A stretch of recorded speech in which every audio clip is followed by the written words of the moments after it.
السلام علیکم عزیز طلباء و طالبات، امید ہے آپ سب خیریت سے ہوں گے۔ اسلامی جمہوریہ ایران کا سرکاری مذہب اسلام اور قومی زبان فارسی ہے۔ کرنسی کو ریال کہتے ہیں۔ ایران کا دارالحکومت تہران ہے۔ یہ دنیا کی قدیم ترین تہذیبوں میں سے ایک ہے۔ تیل کی عظیم ذخائر کی بدولت اس کو بین الاقوامی سیاست میں اہم مقام حاصل ہے۔ ایران پاکستان کو تسلیم کرنے والا پہلا اسلامی ملک ہے جس نے اقوام متحدہ میں بھی پاکستان کی حمایت سب سے پہلے کی۔ ایران کی سرکاری زبان فارسی ہے۔ ایران اور پاکستان کے برادرانہ تعلقات کی منطقی وجوہات کی مستحکم بنیادیں صدیوں پرانے تاریخی، تہذیبی، مذہبی اور ثقافتی رشتوں پر استوار ہیں۔ ایک طویل 805 کلومیٹر لمبی مشترکہ سرحد نے بھی دونوں ممالک کو ہمسائیگی کے رشتوں کی لڑی میں پرو رکھا ہے، اور ایران تیل اور گیس کی دولت سے بھی مالا مال ہے۔ دونوں ممالک کی ثقافت کے اثرات نہایت گہرے ہیں۔ ایران کے شیخ سعدی، حافظ شیرازی اور دیگر شعراء نے اردو شاعری پر گہرے اثرات مرتب کیے ہیں۔ کشمیر کا مسئلہ جب بھی اقوام متحدہ میں پیش ہوا، ایران نے ہمیشہ پاکستان کی حمایت کی۔ حال ہی میں استوار ہونے والے سعودی عرب اور ایران کے دوستانہ تعلقات میں پاکستان نے کلیدی کردار ادا کیا ہے۔ آئیے سبق کا مطالعہ کرتے ہیں۔ ایران پاکستان کا اسلامی برادر ہمسایہ ملک ہے۔ قیام پاکستان کے بعد سب سے پہلے ایران نے پاکستان کو تسلیم کیا۔ ابتدا سے ہی پاکستان اور ایران کے درمیان خوشگوار اور مضبوط تعلقات قائم ہیں۔ دونوں برادر ممالک نے ہمیشہ ایک دوسرے کے لیے اچھے جذبات کا اظہار کیا ہے اور بین الاقوامی سطح پر ایک دوسرے کے ساتھ تعاون کیا ہے۔ دونوں برادر ممالک کے درمیان باہمی تعاون کے کئی سمجھوتوں پر دستخط ہو چکے ہیں۔ ابتدا میں پاکستان کی معاشی ضروریات پوری کرنے کے لیے ایران نے امداد کی پیشکش بھی کی۔ شروع سے ہی پاکستان کے ساتھ ہمدردانہ اور دوستانہ تعلقات قائم کیے ہوئے ہیں۔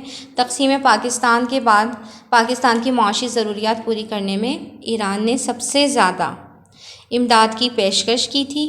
اس کے علاوہ پاکستان بننے کے بعد سے لے کر ابھی تک دونوں ممالک کے درمیان کوئی ایسا ناخوشگوار معاملات یا تعلقات پیدا نہیں ہوئے ہیں۔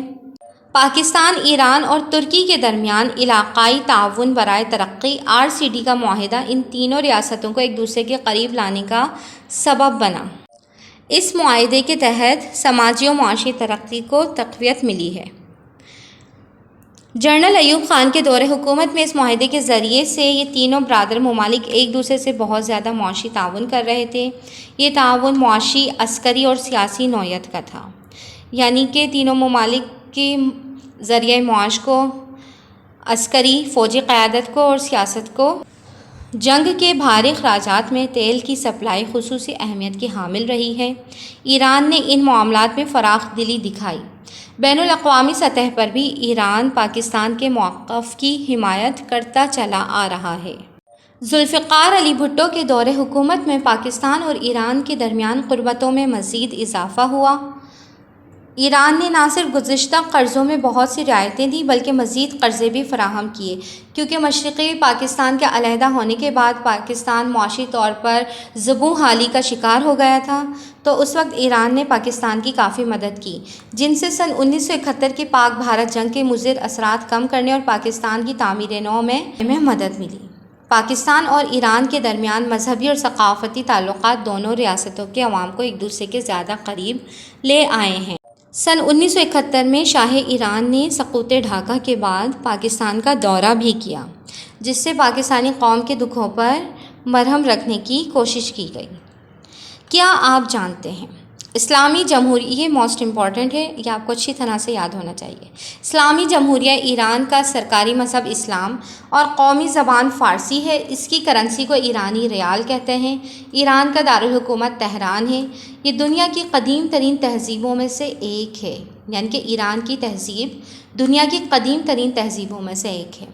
تیل کی عظیم ذخائر کی بدولت اس کو بین الاقوامی سیاست میں اہم مقام حاصل ہے، کیونکہ ایران ایک ایسا ملک ہے جو قدرتی تیل کی پیداوار کا اہم ذریعہ ہے۔ پاکستان سے ہر سال لاکھوں کی تعداد میں زائرین ایران جاتے ہیں اور مقامات مقدسہ کی زیارت کرتے ہیں۔ ایران میں بہت زیادہ مقدس مقامات ہیں۔ پاکستان اور ایران اسلامی تعاون تنظیم کے نہایت فعال رکن ہیں۔ یہ تنظیم مسلم امہ کے مسائل حل کرنے میں اگرچہ بہت فعال یعنی کہ ایکٹیو نہیں ہے، مگر اس کے باوجود کئی ایک چھوٹے چھوٹے مسائل کے حل میں معاون ہے۔ پاکستان اور ایران اقتصادی تعاون کی تنظیم کے بھی رکن ہیں۔ اقتصادی تعاون کی تنظیم کے بارے میں آپ کو پہلے بھی بتا چکی ہوں کہ اس میں 10 ممالک شامل ہیں اور یہ ایک بین الاقوامی تنظیم ہے، اور یہ رکن ممالک کے درمیان میں تجارت اور سرمایہ کاری کے مواقع ترتیب دیتے ہیں، اور اس تنظیم کا صدر دفتر ایران کے دارالحکومت تہران میں ہی ہے۔ اچھا بچوں، میں آپ کو ایک بات بتاتی چلوں کہ ایران مسلم ملک ہونے کے ساتھ ساتھ ہمارے ساتھ گہرے ادبی اور دینی رشتوں سے بھی جڑا ہوا ہے، کیونکہ ایران میں بہت زیادہ مقامات مقدسہ ہیں، اور ادبی لحاظ سے اس طرح کہ ایران کے جو دانشور ہیں وہ علامہ اقبال کو خاص اہمیت دیتے ہیں، کیونکہ علامہ اقبال کی شاعری فارسی زبان میں ہے، جبکہ پاکستان کی لائبریریوں میں فارسی زبان کے نسخے بھی موجود ہیں۔ افغانستان اور عراق پر امریکہ کے حملے کے بعد امریکہ ایران کے خلاف بھی کئی بار اپنے جارحانہ عزائم کا اظہار کر چکا ہے، یعنی کہ وہ چاہتا ہے کہ ایران پر بھی حملہ کرے۔ پاکستان نے ہمیشہ امریکہ کے ان عزائم کی حوصلہ شکنی کی ہے، یعنی کہ اس نے مخالفت کی ہے کہ ایران پر جنگ نہیں کرنی چاہیے، اور کھلے لفظوں میں ایران کا ساتھ دینے کے عزم کا اعلان کیا ہے۔ یہ دونوں برادر ممالک ایک دوسرے کے ساتھ تعاون میں مزید اضافہ کر کے ایک دوسرے کے لیے اور اقوام عالم کے لیے زیادہ مفید کردار ادا کر سکتے ہیں، لہٰذا ضرورت اس امر کی ہے کہ ان دونوں ریاستوں کے مالی، جغرافیائی، فنی، صنعتی اور انسانی وسائل سے متعلق تعاون کو باہم فروغ دیا جائے۔ اس طرح دونوں ریاستوں کی ترقی کے عمل کو تیز تر بنایا جا سکتا ہے، یعنی کہ ویسے ہی آپس میں ایک دوسرے سے بہت قریب ہیں، اور اگر ان کی جغرافیائی حیثیت کا فائدہ اٹھاتے ہوئے صنعتی اور انسانی وسائل کے تعاون کو اور زیادہ بڑھایا جائے تو دونوں ملک اور زیادہ ترقی کر سکتے ہیں۔ آئیے سبق کے مختصر سوالات اور MCQs کا جائزہ لیتے ہیں۔ ایران کا سرکاری مذہب کون سا ہے؟ اسلام۔ ایران کی قومی زبان کیا ہے؟ فارسی۔ ایران کی کرنسی کو کیا کہا جاتا ہے؟ ریال۔ ایران کا دارالحکومت کا نام بتائیے۔ تہران۔ پاکستان اور ایران کون سی تنظیموں کے مشترکہ رکن ہیں؟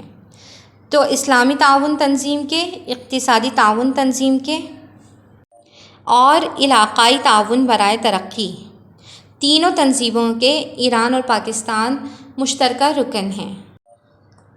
ملک ایران کے بارے میں تمام معلومات آپ کو اچھی طرح سے یاد ہونی چاہیے۔ کل ملک افغانستان کے بارے میں پڑھیں گے۔ جب تک کے لیے اللہ حافظ۔